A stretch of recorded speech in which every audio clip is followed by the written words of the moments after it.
Hello mga kaswak, ngayon tatry natin tong product from Dbest, itong Multipurpose Protectant nila. This is used for leather, wood, acrylic, plexiglass, vinyl, rubber at plastic. So ginagamit to sa para protection against ozone, oxygen and UV rays, para ma-prevent yung pag-crack or yung pagkaluma ng mga plastic or mga vinyl. So technically, nagagamit to usually sa mga interior, pwede rin sa mga trims, sa mga plastic trims ng paligid natin, even sa mga rubber tires, yan, sa dashboard, even sa mga ibang leather products. So, ngayon, gagamitin natin dito sa ating interior, sa interior na sasakyan. Tignan natin kung gaano to ka-effective. Tapos, papakita ko rin sa inyo kung saan to pwedeng magamit bukod sa interior na sasakyan. I think we can use this sa panglinis ng mga leather shoes, maybe, or sa mga leather belts. So, tignan natin. Samahan nyo ko. And guys, so makikita ninyo medyo maalikabok na itong loob ng ating sasakyan. Dito sa ating dashboard. Dito sa ating, yan, sa may instrument panel. Sa ating manibela. Even dito sa ating entertainment cluster. Yan, so ito yung susubukan nating linisin with the high gloss protectant from Dbest. So direct nyo lang siya i-spray. So ito they claim na nakaka-protect to ng sa UV rays. So alam naman natin na sa dashboard ito yung madalas na naiinitan eh.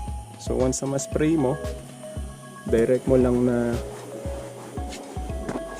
punasan. Oy, mabango siya. Gusto ko yung amoy niya.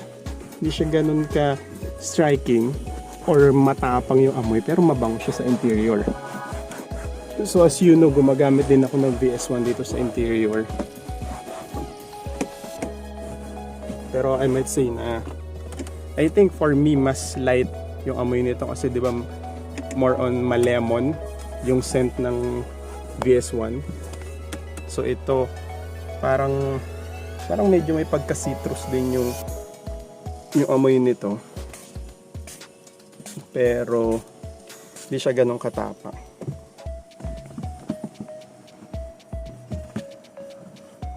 So napakadali niyang gamitin. Sa kung mapapansin nyo, talaga na siya shine din niya. So ibabuff mo lang siya ng konti.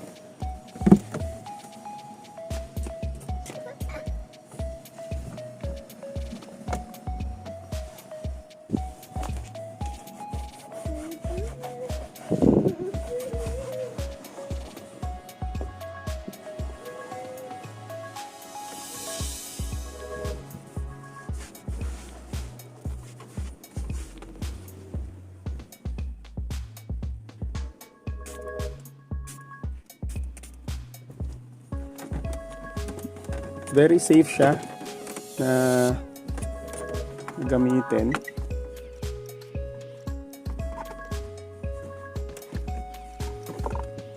Pero kung sa pagkaka-shine nito for me parang mas shiny or mas high gloss yung VS1. Pero kung sa amoy, mas gusto ko to. Mas light yung amoy nito.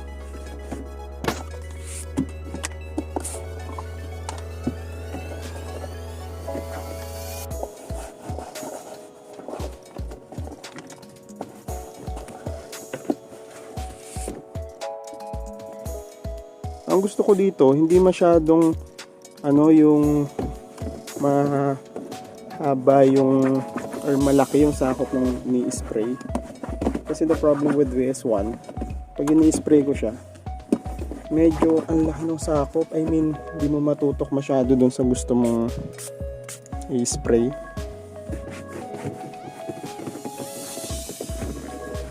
Kitang-kita nyo to.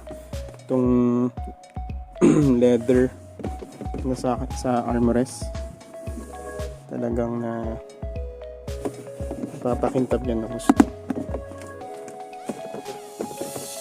So kung sa effect, they have the same effect VS1 mas shiny lang or mas high gloss or mas, yun nga, mas shiny nga si VS1.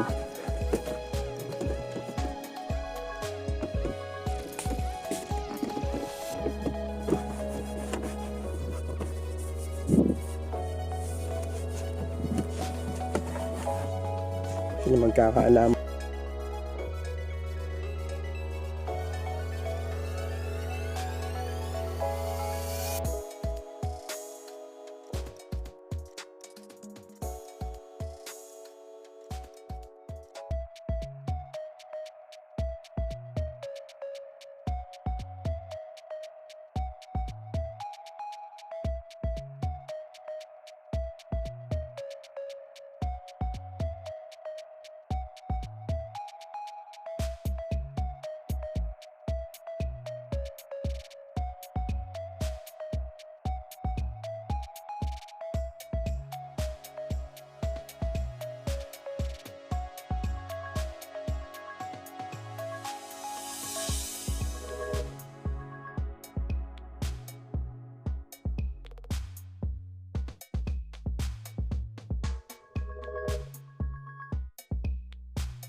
Guys, so quick update dito sa Dbest High Gloss Protectant natin in-apply no nakaraan.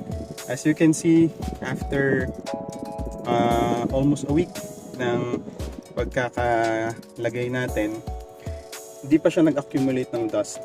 So for me, this is better. Mas okay to compared doon sa na-try natin before na I think that was MTX and even yung VS1. Kasi pansin ko doon kahit after a week, medyo nag-accumulate na siya ng dust. Dito sa ating dito sa nasubukan natin na Dbest, hindi siya masyadong nag-accumulate ng dust. So good job Dbest. So highly recommended natin to itong kanilang high gloss protectant para sa panglinis ng ating mga interior ng sasakyan.